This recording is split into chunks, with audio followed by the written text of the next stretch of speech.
Hi, this is question 38 on section 1 of TSA 2016.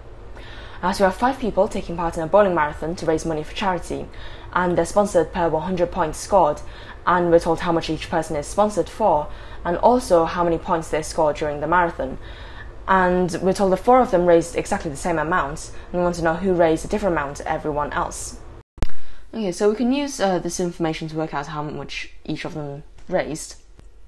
So because they're sponsored per 100 points, the tens and units don't really matter here. So Bob gets £63 per 100 points, and he scored 24 lots of 100 points, if we ignore the 7, because it's in the units.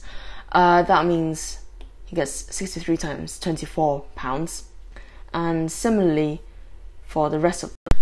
Okay, so you could just calculate all of these and see which one's different, but I guess that would be the slower way of doing this. You can look for other indicators instead. So for example, if there had been a really big number times another really big number, then you'd know that was the different one because it would be much bigger than everything else.